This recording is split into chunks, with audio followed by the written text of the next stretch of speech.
चना मंडी। तो मेरा व्लॉग स्टार्ट करने से पहले मेरे यूट्यूब चैनल सब्सक्राइब करें, सपोर्ट करें और आपकी वीडियो को मैं लाइक कर देता हूँ, शेयर कर देता हूँ, सब्सक्राइब कर देता हूँ। आप मेरे करते ही नहीं हो। ये मंडी पे आज मैं आया तो मैं इतनी मेहनत करता हूँ, हर जगह पर जाकर मैं व्लॉग्स बनाता हूँ और बहुत गर्मी भी है, लेकिन मैं व्लॉग बनाकर घर जाकर यूट्यूब चैनल पर अपलोड करूँगा।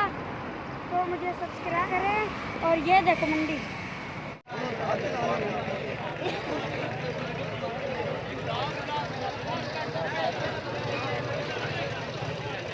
रास्ता है जिस पर हम लोगों ने जाना है और ये गाड़ियाँ जा रही हैं। बहुत गर्मी है, ओवर फ्लाई है और ये आटर चेंज है, साला मोटर चेंज हो। और ये साथ में नीचे मोटरवे है, ये मंडी है और ये गाड़ियाँ जा रही हैं। ये देखो बहुत रश है गाड़ियों का और बाइकों का। देखो मंडी का बहुत रश है, तो देख लो।